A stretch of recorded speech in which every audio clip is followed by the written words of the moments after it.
మాతృదేవో భవ, పితృదేవో భవ, ఆచార్య దేవో భవ, అతిథి దేవో భవ అని వేదము చెప్పినటువంటి దేశము మన వేదము. ఈ దేశంలో వేదము భారతదేశం. ఇక్కడ ఒక సామ్యవాదము భారతదేశం. ఇక్కడ ఒక నాట్యము భారతదేశం. ఇక్కడ ఒక సంగీతము భారతదేశము, ఒక కవిత్వము భారతదేశం.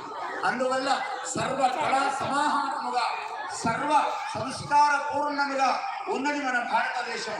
ఇటువంటి దేశంలో మనము జన్మించి, ఇటువంటి దేశంలో మనము జీవన విధానాన్ని సంస్కారవంతంగా కొనసాగిస్తూ ఈ దేశంలో మనం గౌరవింపబడుతున్నాము అంటే ఇది ప్రపంచానికే ఒక మార్గము చూపేటువంటి దేశం ఈ భారతదేశం. ఇటువంటి పుణ్య భారతదేశంలో మనం పుట్టాము. ఇక్కడ ప్రతి అణువు భగవన్మయమై విరాతులతో ఉన్నది మన దేశం.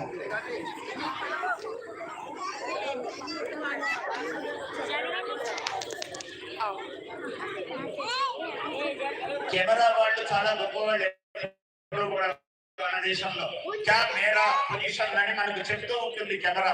మనం ఎలా ఉన్నామో లోకానికి చూపించే వాళ్ళే కెమెరా వాళ్ళు. అందువల్ల వాళ్ళ యొక్క ఈ సాహచర్యం మనకి ఎప్పుడూ అవసరమే.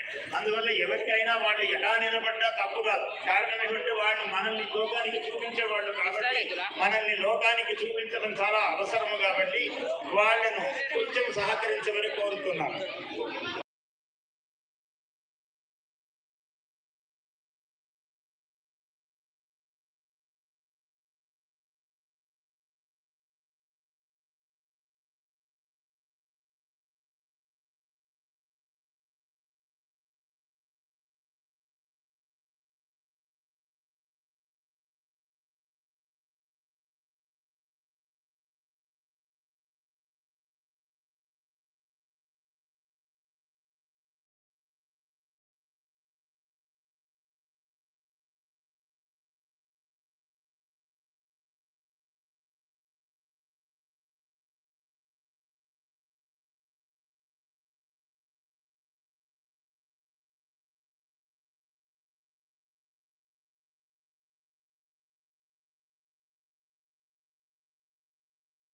అనుగ్రహించుగాక అని వారిని నేను ఆశీర్వదిస్తూ ఉన్నాను.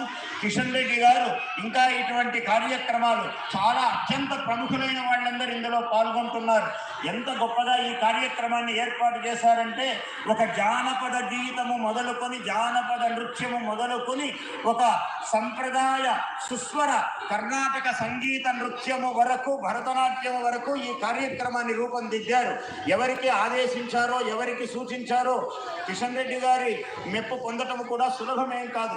ఎంత బాగా ఉన్నాయంటే ఈ కార్యక్రమాలు నేను మొదటి నుంచి లీనమై అనుభవిస్తున్నాను అక్కడ కూర్చుని. ప్రతి కార్యక్రమము పిల్లలు అనేక పాఠశాలల నుంచి వచ్చారు. మనము తెలుగు మన భాషను సంరక్షించుకోవాలి. నేను అధికార భాషా సంఘం అధ్యక్షుడిగా ఉన్నప్పుడు ఆంగ్ల పదం రాకుండా 5 నిమిషాలు మాట్లాడు అని పెట్టాను. 1 నిమిషం కూడా మాట్లాడే పరిస్థితి మనము పోగొట్టుకుంటూ ఉన్నాము. అటువంటి భాషను మనము అభివృద్ధి చేసుకుందుము గాక. మన సంప్రదాయాన్ని, సంస్కారమును, మన పండుగలను, మన దేశభక్తిని మనము పెంపొందించుకుందుము గాక. అందరికీ ఆశీర్వచనము పలుకుతూ, జయోస్తు పలుకుతూ నేను సెలవు తీసుకుంటున్నాను. అందరికీ ఆశీర్వచనము. తర్వాత నడపవలసిందిగా కోరుతున్నాను కార్యకర్తల్ని.